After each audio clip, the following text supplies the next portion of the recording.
आवाज करना साफ जैसे वो तो गणेश जी का हैंड खराब हो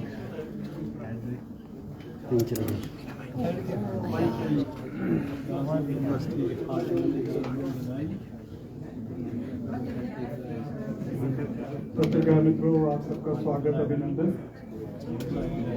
हर्ष करके आज हमारे बीच पे माननीय एग्रीकल्चर कुछ दिक्कत है आवाज में, आवाज है या वहाँ पे देखो बोलना शुरू नहीं किया।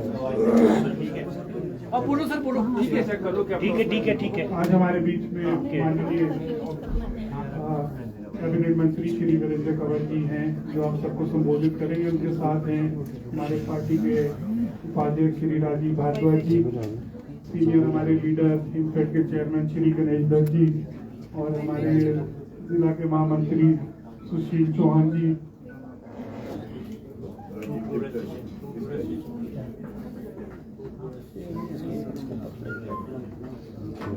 फूड प्रोसेसिंग एसोसिएशन के सीनियर वाइस प्रेसिडेंट श्री डिप्टा जी। तो पहले मंत्री जी आपका संबोधन करेंगे, उसके बाद हम आपके प्रश्न लेंगे। धन्यवाद। सबको नमस्कार। आज हमारे बीच में आदरणीय श्री गणेश जी, आदरणीय श्री भारद्वाज जी, सब भारतीय जनता पार्टी के यहाँ पर प्रमुख नेतागण हैं, और यहाँ पर उपस्थित मीडिया से प्रेस बंधु। आज सरकार जो है 5 वर्ष पूरे होने जा रहे हैं, और थोड़े दिनों के बाद ही प्रदेश के अंदर नए चुनाव होंगे। और ऐसे में जो 5 वर्ष आदरणीय श्री जयराम ठाकुर जी के नेतृत्व में जो भारतीय जनता पार्टी की जो सरकार बनी और चली, उसने अलग अलग क्षेत्रों के अंदर नए आयाम जो है वो स्थापित किए हैं। हमने जहां नए दृष्टिकोण के साथ और अपने विजन डॉक्यूमेंट्स को जो है वो लागू किया है, और बहुत सारी नई पहल हैं जो शायद विजन डॉक्यूमेंट में भी नहीं, जिसको हमने इन 5 वर्षों के अंदर इन कामों को जो है वो किया है। अगर हम कृषि के क्षेत्र को लेते हैं तो कृषि हिमाचल प्रदेश का एक मुख्य व्यवसाय है, जहां 90% लोग गांव के अंदर रहते हैं, और अगर हम उसमें देखें तो 70% जो है वो कृषि के ऊपर जो है वो निर्भर करते हैं। अगर हम देखें तो 10 लाख जो हमारे परिवार हैं, और 9.44 लाख हेक्टेयर भूमि के ऊपर जो है वो हम एग्रीकल्चर करते हैं, कृषि करते हैं। और हमारी जो प्रदेश की जीडीपी है, जहाँ कृषि और इससे जुड़े हुए क्षेत्रों में 13.62% जो है वो हमारी हिस्सेदारी है, क्योंकि यहाँ का जो जलवायु है वो कृषि के लिए और हमारी नकदी फसलों के लिए बहुत ही अनुकूल है। और अगर इसमें हम देखें तो हमारी एक बहुत बड़ी सेब की बागवानी में इकोनॉमी है, आर्थिकी है, और ऑफ सीजनल वेजिटेबल में भी 5,000 करोड़ से ज्यादा की हमारी जो है वो आर्थिकी है। और अगर हम देखें तो पिछले 2013 से 2017 के बीच में कृषि के ऊपर पूर्व की सरकार ने करीब 1,819 करोड़ रुपए जो है वो खर्च किए हैं, क्योंकि उसको प्रोत्साहित करने के लिए अलग अलग सेक्टर्स में जो पूर्व सरकार ने इतना खर्च किया है। जबकि हमारी सरकार ने जो है कृषि को प्राथमिकता देते हुए हमने जहां 2,559 करोड़ रुपया जो है वो किसानों के लिए जहां आवंटित भी किया, और विभिन्न योजनाओं के माध्यम से जो है वो खर्च किया, जिसमें हम 40.65 की जो है प्रतिशत की जो है वो इसमें हम इसकी वृद्धि मानते हैं। और इसमें हमने बहुत सारा काम कृषि यंत्रीकरण योजना के अंतर्गत 1,61,000 खर्च किया, जहाँ की 50% जो है वो उसमें अनुदान दिया गया। मुख्यमंत्री खेत संरक्षण योजना के माध्यम से 10,199 किसानों को जो है वो इसके माध्यम से लाभ पहुंचाया। कुसुम योजना के अंतर्गत सौर सिंचाई में जो है वो 1,544 सोलर पंप स्थापित करके 2,094 किसानों को जो है उसका लाभ पहुंचाया। और इसी तरह से अगर हम देखें तो कृषि में उसका उत्पादन बढ़ाने के लिए 7,000 क्विंटल बीजों को जो है वो वितरित किया। और इसी तरह प्रधानमंत्री किसान सम्मान निधि के माध्यम से किसानों के खाते में सीधे तौर पर जो है 9.83 लाख किसानों को जो है वो 1,932 करोड़ रुपए की किस्त जो है वो जारी की गई। ऐसे में बहुत सारी स्कीमें, जैसे हम नूतन पॉली हाउस, कृषि से संपन्नता योजना, इसके माध्यम से जो है वो हमने खर्च किया। लेकिन जो हमारा मैंने कहा कि लीक से हटकर के जो हमने जो काम किया है वो है कि हिमाचल प्रदेश के अंदर जो एक कृषि के अंदर एक बहुत बेहतर वातावरण है यहाँ का। और इसमें यहाँ पर हम ऑफ सीजनल वेजिटेबल को कि किसान की आय को हम जैसे परंपरागत किसान जो खेती करता है उसको कैसे इसको लाभप्रद बनाया जाए, और इसके लिए किसान जो है वो कैश क्रॉप की तरफ जो है वो आगे बढ़े और वो अपनी बहुउद्देशीय खेती की तरफ आगे कैसे इसको डाइवर्सिफाई कर सके। इसके लिए हम जायका फेज 1 लेकर के आए और उसमें बहुत अच्छे रिजल्ट्स मिले, लेकिन वो 5 ही जिलों के अंदर था। लेकिन ईश्वर माननीय जयराम ठाकुर जी ने जिस प्रोजेक्ट को लेकर के आए हैं 1,010 करोड़ रुपए का ये प्रोजेक्ट, जिसकी हमने पिछले दिनों मुख्यमंत्री जी ने धर्मशाला से इसकी लॉन्चिंग की, जो प्रदेश के 12 जिलों के अंदर है। कि हम जो बाकी जिले हैं जहाँ खेत तक पानी पहुंचाना और फिर हम एग्रीकल्चर को कैसे आगे बढ़ाएं, हम कैसे उसको कैश क्रॉप की तरफ हम किसान को लेकर के जाएं, ये हम कुछ मॉडल्स जो है वो प्रदेश के अंदर जो निचले सभी जिलों के अंदर जो है वो खड़ा करना चाहते हैं। और इसमें भी हमने जो साथ साथ में जायका के साथ साथ आपने देखा कि पिछले दिनों हमने IHBT धर्मशाला पालमपुर उनके एक MOU साइन किया कि किसान की आय को और कैसे करें, क्योंकि हम छोटा किसान है। हमारी जो औसतन अगर जोत अगर हम देखते हैं 2.5 से 3 बीघा 4 बीघा तक जो है वो मैक्सिमम है।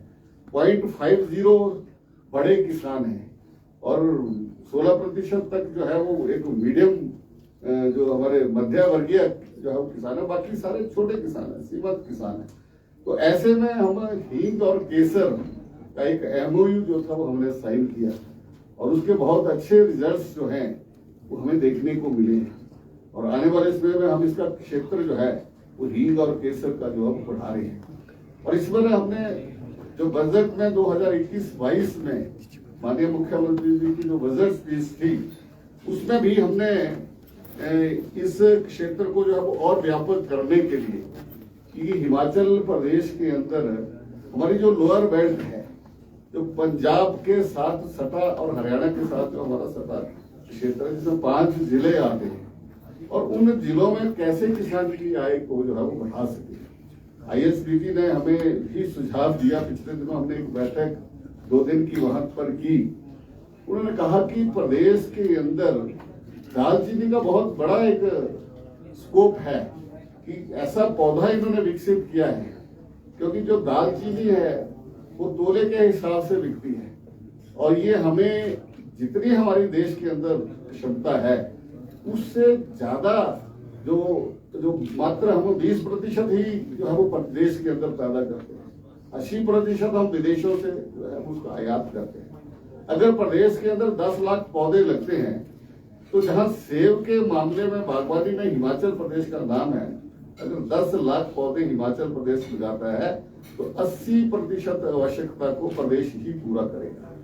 और हमने इसका जो है विधिवत जो है वो पौधारोपण भी किया और अब उन्होंने इनसे एक MOU सरकार साइन करने जा रही है कि 40,000 पौधे प्रतिवर्ष जो हमारी ISBT संस्थान पालनपुर जो है वो हमें देगा, और हम शिवा प्रोजेक्ट की तर्ज के ऊपर जो है वो किसान को इस और जो है वो प्रेरित जो है वो करेंगे।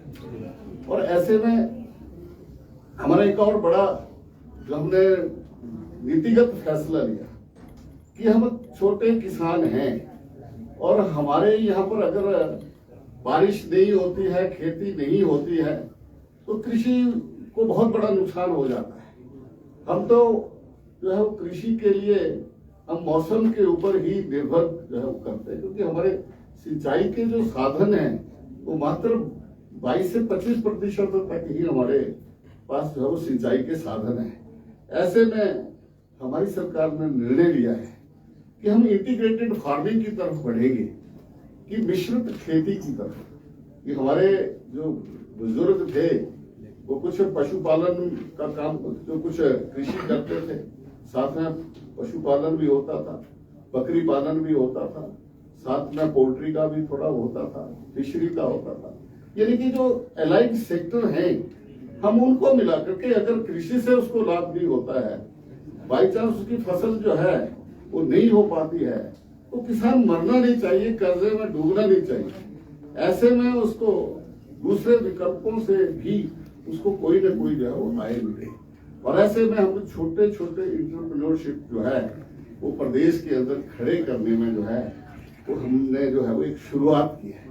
उसमें बैकयार्ड पोल्ट्री में भी हमने बहुत अच्छा जो है वो काम किया है, जिसमें हम ये कह सकते हैं कि कुक्कुट विकास योजना के माध्यम से 21 करोड़ 31,84,000 रुपया जो है वो हमने खर्च किया, जिसमें 45,981 ऐसे छोटे छोटे हमने एंटरप्रेन्योरशिप जो है वो गांव के अंदर जो है वो खड़ी की है।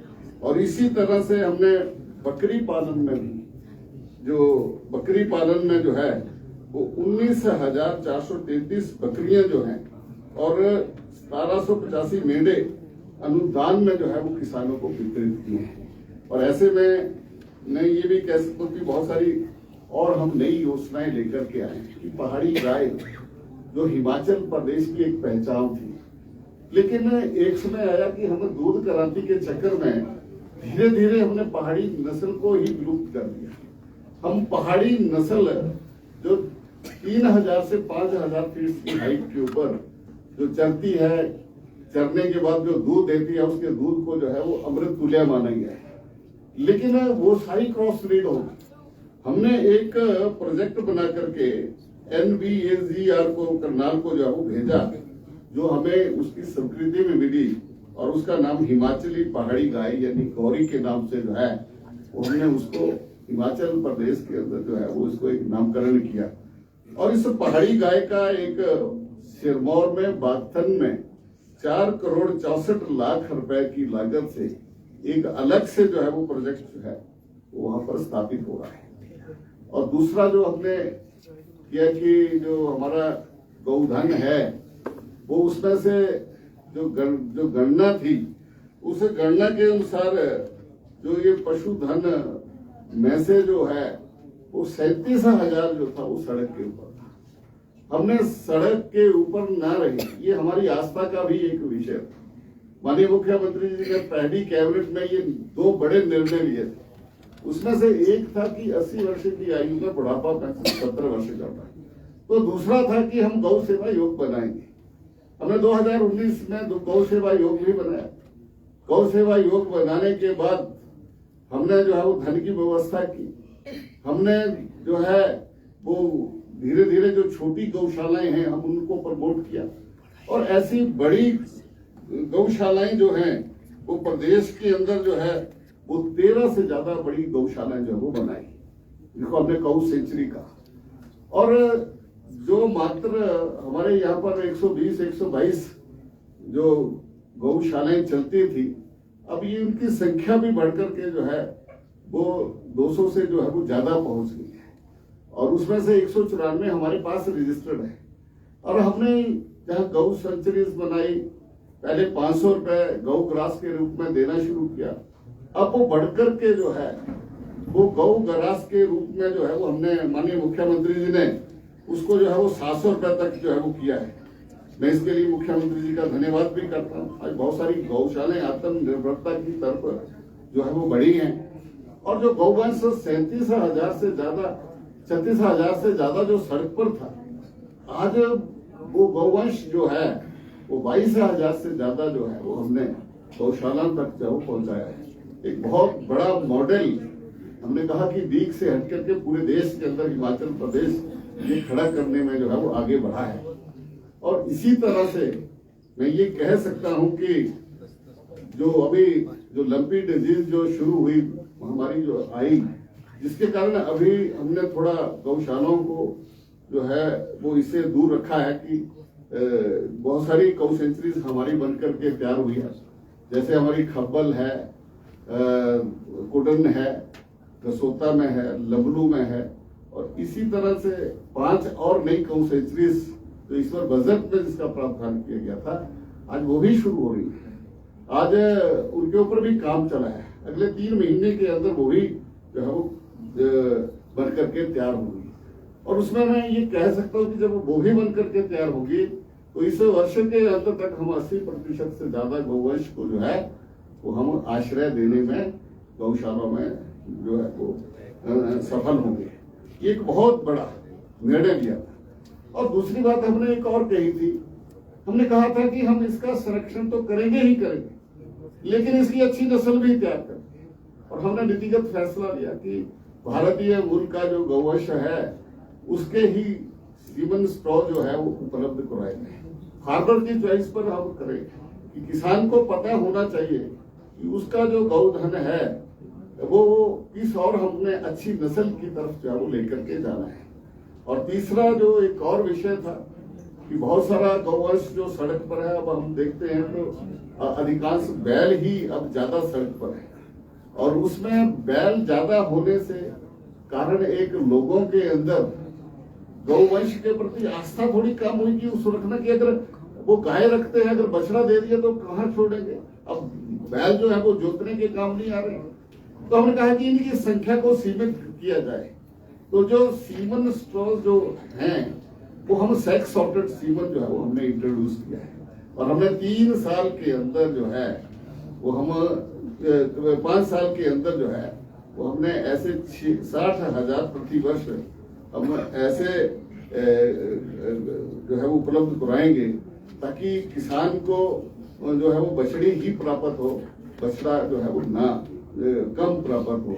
तो ऐसे में एक बहुत बड़ा ये हमने नीतिगत फैसला जो है वो लिया है और इसमें माननीय मुख्यमंत्री जी का धन्यवाद करता हूँ। वैसे ये सेंटर से हमें सब्सिडाइज रूप में मिला है, लेकिन इसमें से भी जो है वो हिमाचल प्रदेश की सरकार ने 50% और सब्सिडी दी, जिसमें जो अब जो AI का जो रेट रहेगा वो मात्र 125 रुपए जो है वो रहेगा। ये सस्ता होने के कारण किसान जो है वो ज्यादा से ज्यादा जो है वो अपने गौवंश के लिए जो है उसका प्रयोग करेगा। और इसके साथ साथ आज मैं ये कहना चाहता हूँ कि हम भैंस की नस्ल ज्यादातर बॉर्डर एरिया में हम भैंस का पालन करते हैं, किसान हैं, लेकिन वहां पर भी हमें एक दिक्कत है कि हमारी अच्छी नस्ल नहीं है। उसको अच्छी नस्ल यहाँ पर हम तैयार करें, इसके लिए हमने मुर्रा फार्म जिसके ऊपर 5 करोड़ रुपए का जो है वो हमें सेंटर से एड मिली है और वो भी जो है उसका काम 80% जो है वो पूरा हो गया है। और ऐसे में अभी हमारे लिए एक बहुत बड़ा विषय है हिमाचल प्रदेश के लिए। माननीय हमारे प्रधानमंत्री जब डेनमार्क गए और उन्होंने वहां पर एक जहां पर एक जो MOU वहां पर साइन किया डेयरी के क्षेत्र में, जिसमें एक ट्रेनिंग सेंटर और एक बड़ा डेयरी फार्म जो टोटल ऑटोमेशन के साथ चलेगा, उस पर करीब 44 करोड़ रुपए जो है वो खर्च होंगे।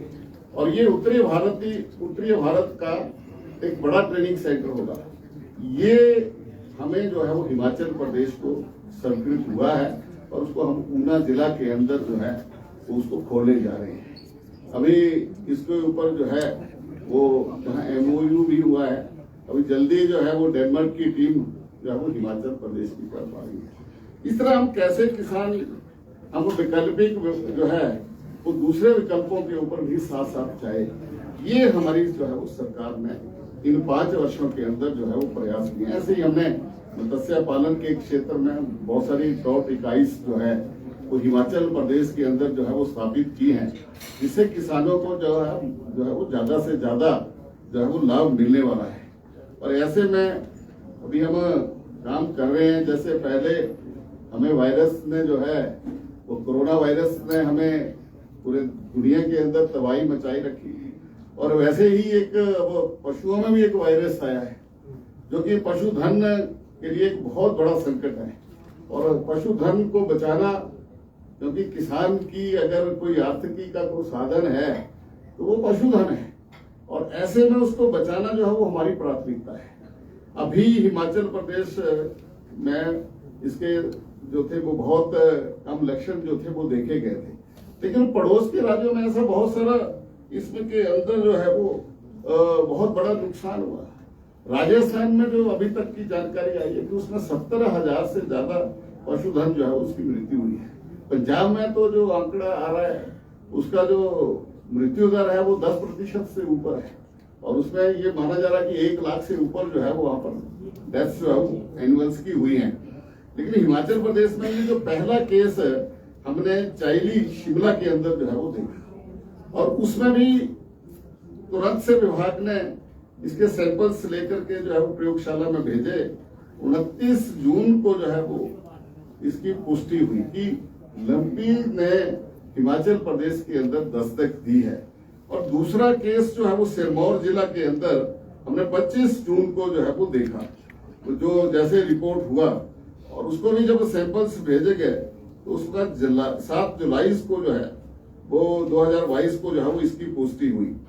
और इसी तरह से हमने विभाग के सभी अधिकारियों को जो लंपी चमड़ी का रोग है इसके एडवाइजरी जो है वो हमने जारी कर दी। लेकिन 10 अगस्त को हमने शिमला, सोलन, सिरमौर उसमें लंपी डिजीज फैलने की जो है वो हमने अधिसूचना जारी कर दी कि इसको हमने जो है वो एक ऑफिसर्स की मीटिंग लेकर के टास्क फोर्स बना करके और प्रतिदिन जो है वो इसकी रिपोर्ट लेने का जो है वो काम शुरू कर दिया। और ऐसे हमारे डायरेक्टर्स और हमारे सेक्रेटरी महोदय ने जो वर्चुअली जो है वो 4-5 मीटिंगों के माध्यम से जो है वो पूरे प्रदेश के अंदर जो है वो इस वायरस की जो है वो हमने जानकारी दी।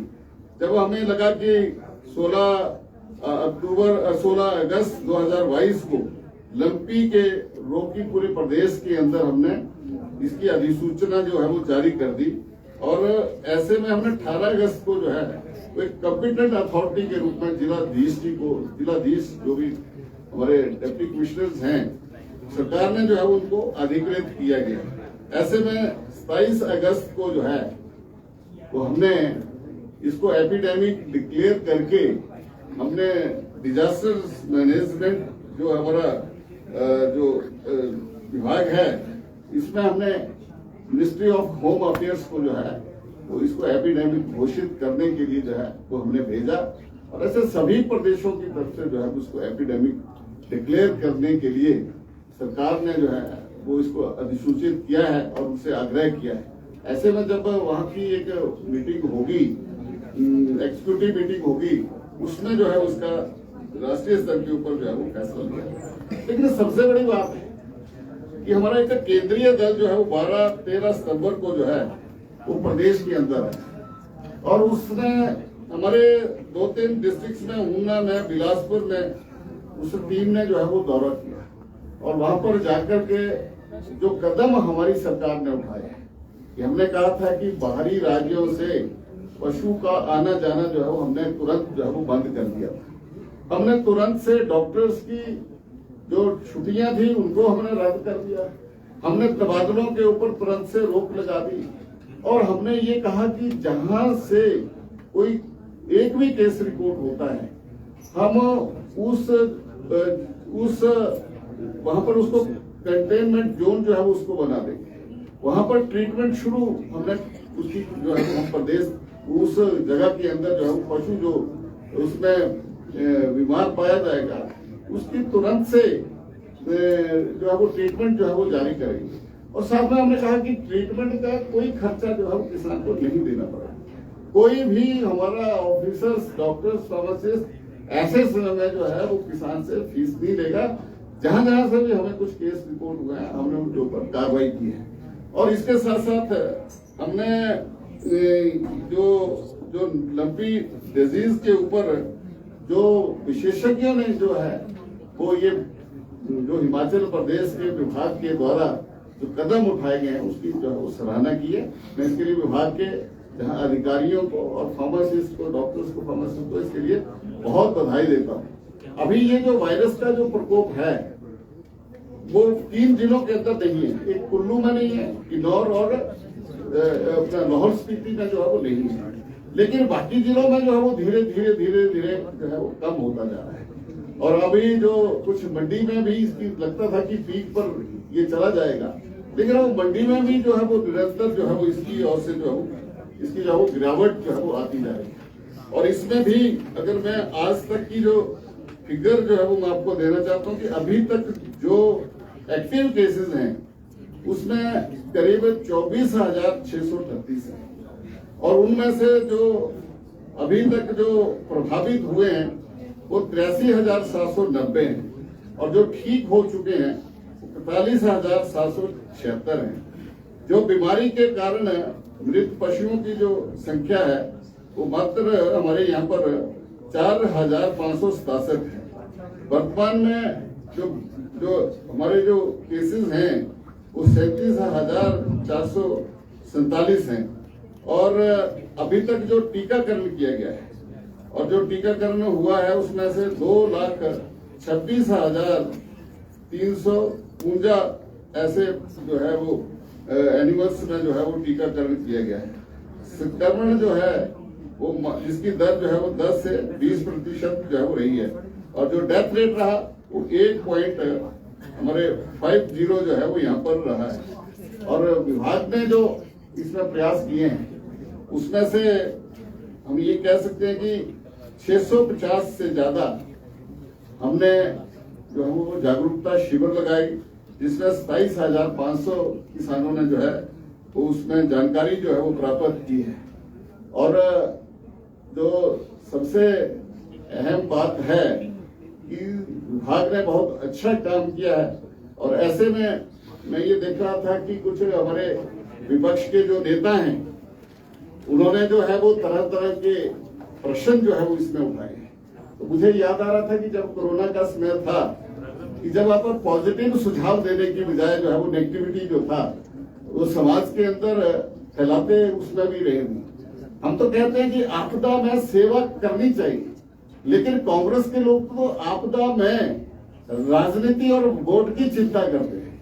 इनको तो आपदा में जो दिख रहा है कोई पॉजिटिविटी इसमें इनके सुझावों में नहीं है, न इन्होंने कोई पॉजिटिव सुझाव दिए।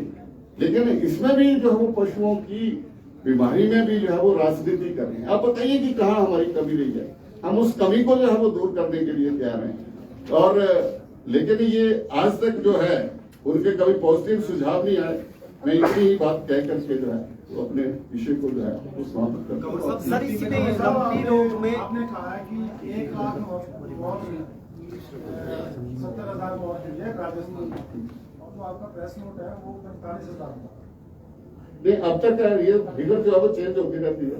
प्रेस नोट तो आगे था। नहीं, प्रेस नोट जो है वो फिगर तो पहले दिए, लेकिन लगभग कहा मैंने कहा रिकॉर्डेड जो पंजाब की भी मैंने फिगर कही वो जो कह रहे हैं तो फिगर आ रही है वो 1 लाख से ऊपर की आ रही है, लेकिन आधिकारिक फिगर अलग है, लेकिन बहुत ज्यादा है। सर आपने विधानसभा में बोला कि पार्क कैपिटल पार्क पशु जो बढ़ेगा बिल्कुल। जो हमने जो हमारा जो हमने डिजास्टर इसमें जो हमने नेचुरल कैलेमिटी में हिमाचल प्रदेश की सरकार जो है वो जो दूध देने वाली जो गाय होती है उसको 30,000 देती है, बछड़ा बछड़ी को अलग से होता है।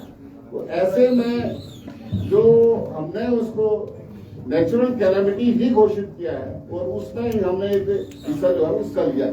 कितने लोगों कितने फार्मर्स को नहीं, अभी तक उसकी जो रिपोर्ट है वो तहसीलदार पटवारी के पास जाती है, इसके पास जाती है और उसके बाद हम इसको देते हैं, किसान को देते हैं। सर कंवर साहब जो मुआवजे वाला बात है, आपने कहा कि नेशनल एग्जीक्यूटिव को ही जाएगा मामला। अभी तक एक भी पशुपालक को जिसके पशु की मौत हुई है वो मुआवजा नहीं मिला है। कब तक इस पे फैसला होगा? महामारी क्योंकि केंद्र ने अभी डिक्लेयर नहीं की है, स्टेट ने अपनी तरफ से नोटिफिकेशन। देखिए ऐसा है, स्टेट ने सभी स्टेट्स ने जो है सबके इसका अधिकार रहता है, इन्होंने घोषित किया है। अब ये विषय केंद्र के ऊपर है, लेकिन हमने इसको घोषित किया है तो हिमाचल प्रदेश की सरकार इसको देगी। कंवर साहब, सरकार ने सत्ता में आते ही ये जो लावारिस पशु होते हैं उसको बड़ा संवेदनशीलता से लिया कि हर पंचायत में जो है गौ सदन बनेंगे। लेकिन अब 5 साल का कार्यकाल पूरा हो रहा है, पशु स्थिति कुछ और है। पशु जो है वो सड़कों पे घूम रहे होते हैं, अब सर्दियों में बड़ी वृद्धि होती है, तो सरकार अपने वायदे को पूरा नहीं कर पाई। जो गौ सदन बनाने की जो बात थी, हर पंचायत बनाएगी, इस पे क्या कहते हैं? देखिए, पिछले माननीय उच्च न्यायालय ने इसके विषय में एक एडवाइजरी जारी की थी उसमें की सरकार से, लेकिन 5 साल सरकार रही, कोई जो है वो गौशाला नहीं बना पाई और न चला पाई। हमने काम किया है, हमने कहा कि मैंने पहले ही कहा कि हमने कुछ मॉडल खड़े किए हैं और ये पूरे देश के अंदर हिमाचल प्रदेश पहला ऐसा राज्य है। अगर आप सिरमौर लेते हैं, शिमला लेते हैं, सोलन लेते हैं, ऊना जिला लेते हैं और अभी जो है वो चंबा में जो बनकर के तैयार होगी तो वहां भी ये हमारे जिले जो हैं तकरीबन 80% से ज्यादा जो है यहाँ का जो वे सारा गौवंश है वो इसमें गौशाला में चला जा चुका है।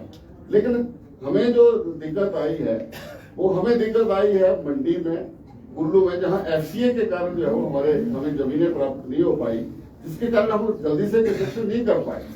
और हम अगर ये कह सकते हैं कि 36,000 से हमने 22,000 गौवंश को आश्रय दिया है तो एक बहुत बड़ी बात है।